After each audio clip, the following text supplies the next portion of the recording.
Hello guys, welcome to Ravi edutech YouTube channel. Guys, మన ఛానల్లో రెగ్యులర్గా జాబ్ అప్డేట్స్ అనేవి పోస్ట్ చేయడం జరుగుతుంది.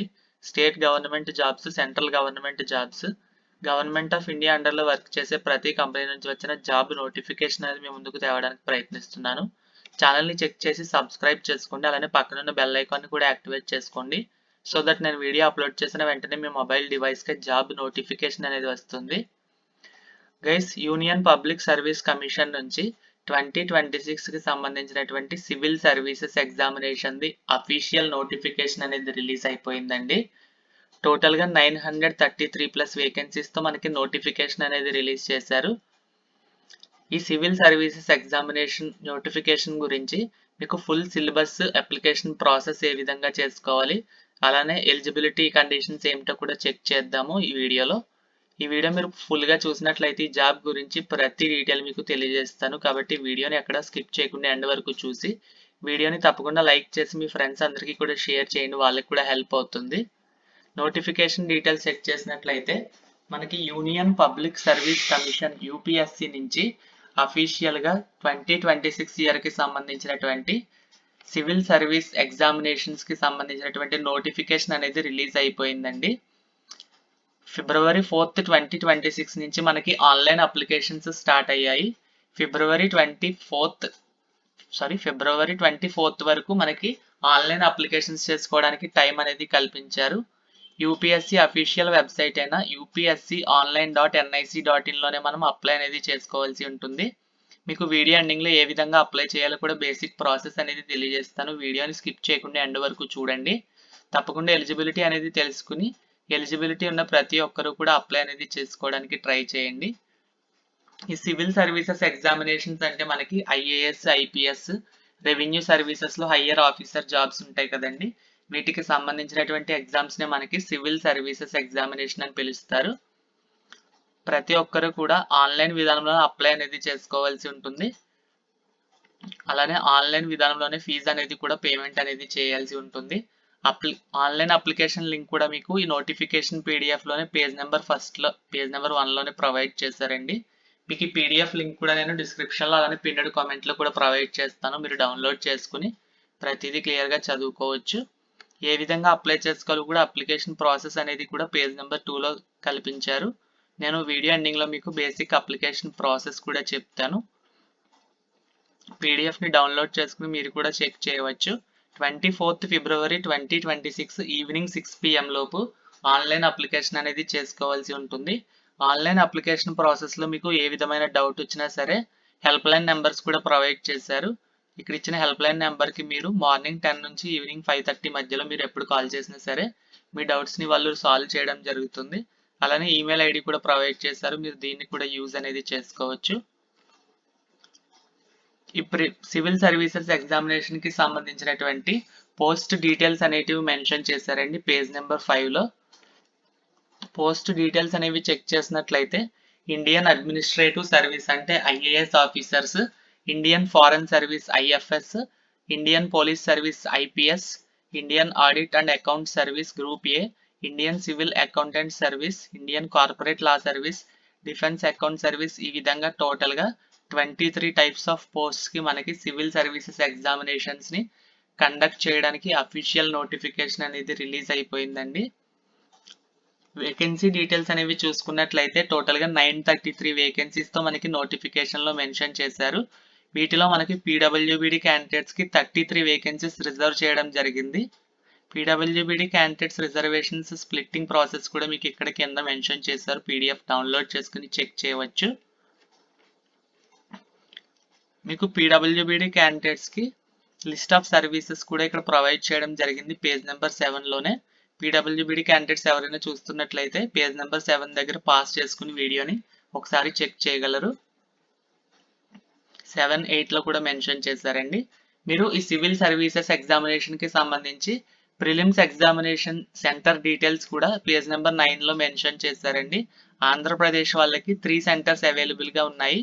విజయవాడ, విశాఖపట్నం, అనంతపురం. ఈ 3 సెంటర్స్లో ఎక్కడైనా సరే మనం civil services examination prelims exam అనేది రాయవచ్చు. తెలంగాణ వాళ్ళు హైదరాబాద్, అలానే హనుమకొండ, వరంగల్ అర్బన్లో మీరు ఈ ప్రిలిమినరీ ఎగ్జామినేషన్ అనేది అటెంప్ట్ అనేది చేయవచ్చు. మెయిన్స్ ఎగ్జామినేషన్ సెంటర్స్ కనుక చూసుకున్నట్లయితే ఆంధ్రప్రదేశ్ వాళ్ళు అందరూ కూడా విజయవాడలో రాయవచ్చు, తెలంగాణ వాళ్ళు హైదరాబాద్లో మెయిన్స్ ఎగ్జామినేషన్ అనేది రాయవచ్చు అండి. మనం ప్రిలిమ్స్ ఎగ్జామినేషన్లో క్వాలిఫై అయిన తర్వాతే మనం మెయిన్స్ ఎగ్జామినేషన్ అనేది రాయడానికి ఉంటుంది. అప్లై చేసిన ప్రతి ఒక్కరు కూడా ప్రిలిమ్స్ రాయడానికి అర్హత ఉంటుంది. ప్రిలిమ్స్లో మీకు మంచి స్కోర్ వచ్చి క్వాలిఫై అయినట్లయితేనే మీకు మెయిన్స్ ఎగ్జామినేషన్ అనేది కండక్ట్ చేస్తారు. ఎగ్జామినేషన్ ప్లాన్ కూడా మీకు ఇక్కడే మెన్షన్ చేయడం జరిగిందండి. టోటల్గా 2 టైప్స్ ఆఫ్ ఎగ్జామినేషన్స్ ఉంటాయి కదా, ఒకటి ప్రిలిమ్స్, రెండవది మెయిన్స్. రెండాట్లకి సంబంధించినటువంటి క్లియర్ ఇన్స్ట్రక్షన్స్ అనేటివి కూడా ఇక్కడే ప్రొవైడ్ చేశారు, చెక్ చేయవచ్చు. Candidate shall be required to mandatorily, మీరు అప్లై చేసుకునేటప్పుడే సివిల్ సర్వీస్ ఎగ్జామినేషన్కి సంబంధించి ప్రిఫరెన్స్ అనేది కూడా సెట్ చేసుకోవచ్చు అండి. అంటే ముందు మీకు ఐఏఎస్ కావాలని ఉందా, ఐపీఎస్ఆ, లేదా ఇండియన్ ఫారెస్ట్ సర్వీసా, లేదా ఇండియన్ ఫారెన్ సర్వీసా, రెవెన్యూ సర్వీసా, మీరు ఏ సర్వీస్కి ఆప్ట్ చేసుకోవాలనుకుంటున్నారో మీరు ప్రిఫరెన్స్ అనేది కూడా అప్లికేషన్ ప్రాసెస్లోనే చేసుకోవచ్చు. దానికి సంబంధించిన డీటెయిల్స్ అన్ని పీడిఎఫ్లోనే పేజ్ నెంబర్ 11లో మెన్షన్ చేశారండి, చెక్ చేయవచ్చు క్లియర్గా డౌన్లోడ్ చేసుకుని.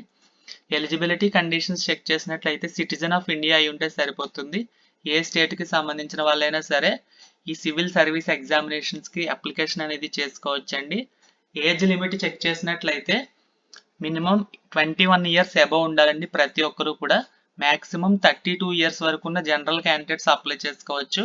ఎస్సీ ఎస్టీ వాళ్ళైతే 37, ఓబీసీ వాళ్ళైతే 35 వరకు కూడా అప్లై అనేది చేసుకోవచ్చు. పీడబ్ల్యూబీడీ క్యాండిడేట్స్కి 10 ఇయర్స్ ఏజ్ రిలాక్సేషన్ అనేది ప్రొవైడ్ చేస్తారు. అలానే ఎక్స్ సర్వీస్ మెన్ క్యాండిడేట్స్కి 5 ఇయర్స్ ఏజ్ రిలాక్సేషన్ ఉంటుంది. దీనికి సంబంధించినటువంటి డీటెయిల్స్ కూడా ఇక్కడే మెన్షన్ చేశారండి. ఎడ్యుకేషనల్ క్వాలిఫికేషన్ చెక్ చేసినట్లయితే ఈ సివిల్ సర్వీసెస్ ఎగ్జామినేషన్స్కి మనం అప్లై చేయాలి అంటే ఏదో ఒక డిగ్రీ అనేది కంప్లీట్ చేసిన ప్రతి ఒక్కరు కూడా ఈ సివిల్ సర్వీస్ ఎగ్జామినేషన్స్ అనేది రాయవచ్చు. రాసి మనం ఐఏఎస్ ఆఫీసర్ కింద, లేదా ఐపీఎస్ ఆఫీసర్, లేదా రెవెన్యూ సర్వీస్లో ఆఫీసర్ కింద మనకి నచ్చిన డిపార్ట్మెంట్లో మనం ఎగ్జామినేషన్ అనేది రాసి సెలెక్ట్ అవ్వచ్చండి. డిపార్ట్మెంట్ ప్రిఫరెన్స్ కూడా మీకు ఆన్లైన్ అప్లికేషన్ ప్రాసెస్లోనే సెట్ చేసుకోవచ్చు అని చెప్పాను కదా. జాబ్కి సంబంధించి ఎన్ని అటెంప్ట్స్ అనేవి మనం చేయవచ్చు అంటే ఇక్కడ క్లియర్గా మెన్షన్ చేశారు పేజ్ నెంబర్ 14 ఎండింగ్లోనే. మనకి ఓసీ వాళ్ళకి అంటే జనరల్ క్యాండిడేట్స్కి మ్యాక్సిమం 6 టైమ్స్ మీరు ఎగ్జామ్ అనేది రాయవచ్చండి. అంటే మీ లైఫ్లో ఓన్లీ 6 టైమ్స్ మాత్రమే మీరు ఎగ్జామ్ అనేది అటెంప్ట్ చేయగలరు. ఇయర్లీ వన్స్ మాత్రమే వస్తుందండి ఇది. ఇప్పుడు మిస్ అయినట్లయితే మీరు ఐఏఎస్ ఐపీఎస్ ఎగ్జామ్స్కి ప్రిపేర్ అవుతున్న వాళ్ళు ఇప్పుడు మిస్ అవుతే కనుక మళ్ళీ నెక్స్ట్ ఇయర్ వరకు ఈ నోటిఫికేషన్ కోసం మీరు వెయిట్ చేయాల్సి ఉంటుంది. కాబట్టి తప్పకుండా అప్లై అనేది చేయడానికి ట్రై చేయండి. ఎలిజిబిలిటీ అనేది కంప్లీట్గా మీరు ఎనీ డిగ్రీ కంప్లీట్ చేసిన వాళ్ళు దీనికి అప్లై అనేది చేసుకుని ఎగ్జామ్ అనేది కూడా రాయవచ్చు. ఇక్కడ నెంబర్ ఆఫ్ అటెంప్ట్స్ చూసుకున్నట్లయితే ఓసీ వాళ్ళకి అంటే జనరల్ క్యాండిడేట్స్కు 6 టైమ్స్, అలానే ఎస్సీ ఎస్టీ కేటగిరీకి చెందిన వాళ్ళు అన్లిమిటెడ్ టైమ్స్, అంటే ఎన్నిసార్లు అయినా మీరు సివిల్ సర్వీస్ ఎగ్జామినేషన్స్ అనేవి రాయవచ్చు. ఓబీసీ కేటగిరీకి చెందిన వాళ్ళు 9 టైమ్స్ రాయవచ్చు. పీడబ్ల్యూబీడీ వాళ్ళు కూడా 9 టైమ్స్ ఎగ్జామ్స్ అనేవి అటెంప్ట్ చేయవచ్చండి. పీడబ్ల్యూబీడీలో ఎస్సీ ఎస్టీ వాళ్ళు ఉన్నట్లయితే వీళ్ళు అన్లిమిటెడ్ టైమ్స్ అటెంప్ట్ చేయవచ్చు. నెంబర్ ఆఫ్ అటెంప్ట్స్కి సంబంధించినటువంటి డీటెయిల్స్ అనేవి ఇక్కడ ప్రొవైడ్ చేస్తారు, చెక్ చేయవచ్చు మీరు డౌన్లోడ్ చేసుకుని. జాబ్కి ఏ విధంగా అప్లై చేసుకోవాలో కూడా పీడిఎఫ్లోనే క్లియర్గా మెన్షన్ చేశారు. అప్లికేషన్ ఫీజు అనేది చెక్ చేసినట్లయితే కేవలం 100 రూపీస్ అప్లికేషన్ ఫీజు అనేది పే చేసి మనం ఈ జాబ్స్కి అనేది అప్లై అనేది చేసుకోవచ్చండి. సివిల్ సర్వీస్ ఎగ్జామినేషన్ అంటే మనకి ఇండియన్ సర్వీసెస్కి సంబంధించినటువంటి హయ్యర్ లెవెల్ జాబ్స్ అని చెప్పుకోవచ్చు. ఐఏఎస్ ఆఫీసర్ అంటే మనకి డిస్ట్రిక్ట్ కలెక్టర్ అండి. ఐపీఎస్ ఆఫీసర్ అంటారు కదా, అంటే ఐపీఎస్ ఆఫీసర్ అంటే పోలీస్ డిపార్ట్మెంట్లో హెడ్కి సంబంధించిన వాళ్ళని ఐపీఎస్ ఆఫీసర్స్ అంటారు. ఐఏఎస్ ఐపీఎస్ లేదా రెవెన్యూ సర్వీసెస్లో ఆఫీసర్స్ని ఐఆర్ఎస్ ఆఫీసర్స్ అంటారు. ఫారెన్ సర్వీస్లో ఆఫీసర్ కింద మీరు అవ్వాలనుకుంటే ఐఎఫ్ఎస్. ఈ విధంగా చాలా రకాల డిపార్ట్మెంట్స్ నుంచి మనకి నోటిఫికేషన్ అనేది వచ్చింది. కాబట్టి డిగ్రీ చదివిన ప్రతి ఒక్కరు ఈ ఆపర్చునిటీని యూజ్ చేసుకోండి. కేవలం 100 రూపీస్ పే చేసి మీరు ఈ సివిల్ సర్వీస్ ఎగ్జామినేషన్కి అప్లికేషన్ అనేది చేసుకోవచ్చు. ప్రిలిమినరీ ఎగ్జామినేషన్కి మీరు 100 రూపీస్ అనేది పే చేస్తారండి. ఆ తర్వాత ఫర్దర్గా మీరు మెయిన్స్ ఎగ్జామ్కి క్వాలిఫై అయినట్లయితే 200 రూపీస్ అప్లికేషన్ ఫీజు అనేది చెల్లిస్తారు. మీరు ఒకవేళ ఎనీ కేటగిరీకి చెందిన ఫీమేల్ క్యాండిడేట్స్ అయి ఉంటే మీరు ఫ్రీగానే అప్లై చేసుకోవచ్చు. 1 రూపీ కూడా అప్లికేషన్ ఫీజు అనేది పే చేయని అవసరం లేదు. ఎస్సీ ఎస్టీ మరియు పీడబ్ల్యూబీడీ కేటగిరీకి చెందిన మేల్ ఫీమేల్ ఎవరైనా సరే మీరు కూడా ఫ్రీగానే అప్లై చేసుకోవచ్చండి. ప్రిలిమ్స్ ఎగ్జామినేషన్ కి 100 రూపీస్ ఫీజు అనేది పే చేయాలి. ఓసీ, ఓబీసీ మరియు ఈడబ్ల్యూఎస్ క్యాండిడేట్స్ మాత్రమే, అది కూడా మేల్ క్యాండిడేట్స్ మాత్రమేనండి. ప్రిలిమ్స్ నుంచి మీరు వన్స్ మెయిన్స్ కి క్వాలిఫై అయిన తర్వాత మెయిన్స్ కి తర్వాత 200 రూపీస్ అప్లికేషన్ ఫీజు పే చేస్తే సరిపోతుంది. చాలా తక్కువ ఫీజు అనేది చెప్పుకోవచ్చు, ఎందుకంటే ఇది ఇండియాలోనే మనకి హయ్యర్ లెవెల్ ఎగ్జామ్స్ అని చెప్పుకోవచ్చు. యూపీఎస్సీ అనేది టాప్ 5 డిఫికల్ట్ ఎగ్జామ్స్ లో ఒకటి యూపీఎస్సీ ఉంటుందండి. మనకి ప్రతి ఇయర్ కూడా చాలా కష్టంగా ఉంటాయి ఎగ్జామ్స్ అనేవి, ఎందుకంటే మనకి జాబ్ అనేది చాలా హయ్యర్ లెవెల్ జాబ్స్ కాబట్టి, IAS IPS officer level jobs కాబట్టి. అప్లికేషన్ ప్రాసెస్ ఏ విధంగా చేసుకోవాలో కూడా ఇక్కడ మెన్షన్ చేశారు. upsconline.nic.in వెబ్సైట్లోకి వెళ్ళి మీరు అప్లై అనేది చేసుకోవాలి. వీడియో ఎండింగ్లో చెప్తాను మీకు. మీరు అప్లికేషన్ ప్రాసెస్లో లైవ్ ఫోటో క్యాప్చర్ అనేది చేసుకోవాల్సి ఉంటుంది. అలానే మీ సిగ్నేచర్ అప్లోడ్ చేయాల్సి ఉంటుంది. ఒకసారి మీరు అప్లై చేసిన తర్వాత దాన్ని చేంజ్ చేయడానికి కుదరదు. అప్లికేషన్లో ఉన్నటువంటి డీటెయిల్స్ని చేంజ్ చేయడం కుదరదు. అలానే అప్లికేషన్ని విత్డ్రా చేసుకోవడం కుదరదండి. తప్పకుండా ఎగ్జామ్ అనేది రాయాల్సి ఉంటుంది అప్లై చేసిన ప్రతి ఒక్కరు కూడా. అప్లికేషన్ సబ్మిట్ చేయడానికి లాస్ట్ డేట్ అనేది February 24 ఈవినింగ్ 6 PM లోపు ప్రతి ఒక్కరు కూడా అప్లై అనేది చేసుకోవడానికి ట్రై చేయండి. జాబ్కి సంబంధించి ఏ విధమైన డౌట్ ఉన్నా కింద కామెంట్ చేయండి, నేను ప్రతి కామెంట్ చదివి రిప్లై ఇస్తాను. పీడబ్ల్యూబీడీ క్యాండిడేట్స్కి రిజర్వేషన్కి సంబంధించిన ఇన్ఫర్మేషన్ అనేది క్లియర్గా నోటిఫికేషన్ పీడిఎఫ్లోని పేజ్ నెంబర్ 22లో మెన్షన్ చేశారు, చెక్ చేయవచ్చు. జాబ్కి సంబంధించి ఏ విధమైన డౌట్ ఉన్నా సరే కింద కామెంట్ చేయండి, తప్పకుండా నేను చూసి రిప్లై ఇవ్వడానికి ట్రై చేస్తాను. ఇక్కడ పేజ్ నెంబర్ 25లోనే మనకి సివిల్ సర్వీస్ ఎగ్జామినేషన్కి సంబంధించి ప్లాన్ అనేది కూడా క్లియర్గా మెన్షన్ చేశారు. ఏ విధంగా ప్రిలిమ్స్ ఎగ్జామినేషన్కి సంబంధించినటువంటి సిలబస్ అనేది కూడా ఇక్కడ సెక్షన్ 2లో మెన్షన్ చేశారండి. ప్రిలిమినరీ ఎగ్జామినేషన్ సిలబస్, ఆ తర్వాత mains examination syllabus, paper wise topics, అలానే క్లియర్ సిలబస్ కూడా కిందే మెన్షన్ చేశారు. ప్రతిదీ కూడా మీరు పేజ్ నెంబర్ 22 నుంచి కాదు, పేజ్ నెంబర్ 25 నుంచి ఎగ్జామినేషన్కి సంబంధించినటువంటి క్లియర్ ప్రాసెస్ సిలబస్ అనేది చెక్ చేయవచ్చు. ప్రిలిమ్స్లో మీకు ఏ విధంగా ఉంటుంది, అలానే మెయిన్స్ ఎగ్జామినేషన్ అనేది ఎన్ని పేపర్స్ ఉంటాయి, ఎన్ని మార్క్స్ ఉంటాయి కూడా ఇక్కడ మెన్షన్ చేశారు. అలానే ఏ పేపర్లో ఏ సిలబస్ అనేది మెన్షన్ చేశారో కూడా ఇక్కడ మెన్షన్ చేశారండి. ఇక్కడ పేజ్ నెంబర్ 32 నుంచే క్లియర్ సిలబస్ అనేది మెన్షన్ చేశారు. మీరు ప్రిలిమ్స్ ఎగ్జామినేషన్లో ఏ టాపిక్స్ ప్రిపేర్ అవ్వాలో కూడా క్లియర్గా మెన్షన్ చేశారు. అలానే పేపర్ 1, పేపర్ 2లో ఏం ప్రిపేర్ అవ్వాలి. మెయిన్స్ ఎగ్జామినేషన్కి సంబంధించి 7 పేపర్స్ ఉంటాయి.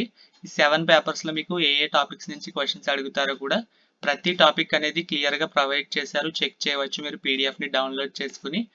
అన్ని లింక్స్ కూడా నేను డిస్క్రిప్షన్లో అలానే పిన్నడ్ కామెంట్లో ప్రొవైడ్ చేస్తాను, చెక్ చేయవచ్చు. ఇప్పుడు ఈ జాబ్కి ఏ విధంగా అప్లై చేసుకోవాలి అంటే upsconline.nic.in అఫీషియల్ వెబ్సైట్ లింక్ని ఓపెన్ చేయాల్సి ఉంటుంది. ఈ లింక్ని కూడా నేను డిస్క్రిప్షన్లో అలానే పిన్నడ్ కామెంట్లో ప్రొవైడ్ చేస్తాను. వన్స్ మీరు లింక్ ఓపెన్ చేసిన తర్వాత మీకు వెబ్సైట్ అనేది ఈ విధంగా అయితే ఓపెన్ అవుతుంది. ఇది union public service commission UPSC వల్ల అఫీషియల్ వెబ్సైట్ అండి. ఫస్ట్ మీరు 4 స్టెప్స్లో మీరు ఈ జాబ్కి అప్లై అనేది చేసుకోవాల్సి ఉంటుంది. ఫస్ట్ మీరు యూపీఎస్సీ వెబ్సైట్లో అకౌంట్ అనేది క్రియేట్ చేసుకోవాలి. ఆల్రెడీ మీకు అకౌంట్ ఉన్నట్లయితే లాగిన్ అయితే సరిపోతుంది. అకౌంట్ లేని వాళ్ళు ప్రతి ఒక్కరు కూడా ఇక్కడ ఫస్ట్ బాక్స్లో ఉన్నటువంటి క్రియేట్ అకౌంట్ మీద క్లిక్ చేసి తర్వాత ఇక్కడ టిక్ మార్క్ అనేది చేయాల్సి ఉంటుంది. ఇక్కడ టిక్ మార్క్ అనేది చేసి ప్రొసీడ్ ఫర్ అకౌంట్ క్రియేషన్ అనేది చేసుకుని మీరు ఫర్దర్గా మీ మెయిల్ ఐడి వెరిఫై చేసుకుని మొబైల్ ఐడి వెరిఫై చేసుకుని పాస్వర్డ్ అనేది సెట్ చేసుకోవాల్సి ఉంటుంది. ఆ తర్వాత మీరు మెయిల్ ఐడి అండ్ మీరు ఇచ్చుకున్నటువంటి పాస్వర్డ్ని ఇచ్చి మీరు డైరెక్ట్గా లాగిన్ అనేది అవ్వచ్చు. లాగిన్ అయిన తర్వాత యూనివర్సల్ రిజిస్ట్రేషన్ అనేది మీరు చేసుకోవాల్సి ఉంటుంది. అంటే ప్రతి పోస్ట్కి మీరు యూపీఎస్సీకి సంబంధించినటువంటి ఏ పోస్ట్ రిలీజ్ అయినా సరే, ఏ నోటిఫికేషన్ రిలీజ్ అయినా సరే ఈ యూనివర్సల్ రిజిస్ట్రేషన్ నెంబర్ అనేది మీకు యూజ్ అవుతుంది ఫ్యూచర్లో. కాబట్టి మీరు అన్ని పోస్టులకు సంబంధించినటువంటి కామన్ రిజిస్ట్రేషన్ ప్రాసెస్ అని చెప్పుకోవచ్చు. ఇక్కడ ఇన్స్ట్రక్షన్స్ అనేవి ఫస్ట్ మీరు చదువుకున్న తర్వాత యూనివర్సల్ రిజిస్ట్రేషన్ ప్రొసీడ్ మీద క్లిక్ చేసినట్లయితే రిజిస్ట్రేషన్ అనేది చేసుకోవచ్చు. ఆ తర్వాత మీరు కామన్ అప్లికేషన్ ఫామ్ అనేది ఫిల్ చేసి ఈ ఐపీఎస్సి అంటే సివిల్ సర్వీస్ ఎగ్జామినేషన్కి సంబంధించినటువంటి ఎగ్జామ్కి మీరు లాగిన్ అయిన తర్వాత మీరు డైరెక్ట్గా అప్లై అనేది చేసుకోవచ్చు. మీరు దేనికి అప్లై చేసుకున్నారో కూడా ఇక్కడ మై అప్లికేషన్స్ ట్యాబ్లో చెక్ చేసుకోవచ్చు అండి, మళ్ళీ క్రాస్ వెరిఫై అనేది చేసుకోవచ్చు. జాబ్కి సంబంధించి కానీ అప్లికేషన్ ప్రాసెస్కి సంబంధించి కానీ ఏ విధమైన డౌట్ ఉన్నా సరే కామెంట్ చేయండి, నేను ప్రతి కామెంట్ చదివి రిప్లై ఇవ్వడానికి ట్రై చేస్తాను. తప్పకుండా అప్లై అనేది చేయడానికి ట్రై చేయండి. మన ఇండియాకి సంబంధించినటువంటి అతిపెద్ద హయ్యర్ లెవెల్ పోస్టులని చెప్పుకోవచ్చు ఇవన్నీ కూడా. ఐఏఎస్, ఐపీఎస్ ఆఫీసర్స్, అలానే ఐఎఫ్ఎస్ ఆఫీసర్స్, ఐఆర్ఎస్ ఆఫీసర్స్, ఈ విధంగా ఇండియాకి సంబంధించినటువంటి అత్యున్నత డిపార్ట్మెంట్స్ నుంచి వస్తున్న మంచి నోటిఫికేషన్ అని చెప్పవచ్చు. ఎలిజిబిలిటీ వచ్చేసి ప్రతి ఒక్కరికి కూడా డిగ్రీ అండి. అప్లికేషన్ ప్రాసెస్ కూడా చెప్పాను కదా, యూపీఎస్సీ వెబ్సైట్లోనే మీరు అకౌంట్ క్రియేట్ చేసుకుని రిజిస్ట్రేషన్ చేసుకుని కామన్ అప్లికేషన్ ఫామ్ ఫిల్అప్ చేసి తర్వాత మీ ఎగ్జామ్కి అనేది అప్లై అనేది చేసుకోవాలి. అప్లికేషన్ ప్రాసెస్ చూసారు, ఎలిజిబిలిటీ చూసారు. సిలబస్ కూడా ఇక్కడ నోటిఫికేషన్ పీడిఎఫ్లోనే పేజ్ నెంబర్ 25 నుంచి క్లియర్ సిలబస్ అనేది కూడా మెన్షన్ చేశారు కదండి. పీడిఎఫ్ని డౌన్లోడ్ చేసుకుని ఒకసారి మీరు క్లియర్ సిలబస్ అనేది చదువుకోవచ్చు. ప్రిలిమ్స్ ఎగ్జామినేషన్కి సంబంధించి 2 పేపర్స్ ఉంటాయి. మెయిన్స్ ఎగ్జామినేషన్కి సంబంధించి 7 పేపర్స్తో మీకు టోటల్ ఎగ్జామ్ అనేది కండక్ట్ చేస్తారు. ఏ పేపర్కి ఎన్ని మార్క్స్ ఉంటాయి, అలానే ఏ పేపర్కి ఎంత టైం లిమిట్ ఉంటుంది, క్లియర్ టాపిక్ సిలబస్ అనేది కూడా మెన్షన్ చేశారు. డౌన్లోడ్ చేసుకుని చెక్ చేసుకోండి. ఇటువంటి రెగ్యులర్ జాబ్ అప్డేట్స్ని మిస్ అవ్వకుండా ఉండాలంటే తప్పకుండా ఛానల్ని సబ్స్క్రైబ్ చేసుకుని బెల్ ఐకాన్ని కూడా యాక్టివేట్ చేసుకోండి. సో దట్ నేను వీడియో అప్లోడ్ చేసిన వెంటనే మీ మొబైల్ డివైస్కి జాబ్ నోటిఫికేషన్ అనేది వస్తుంది. Thank you.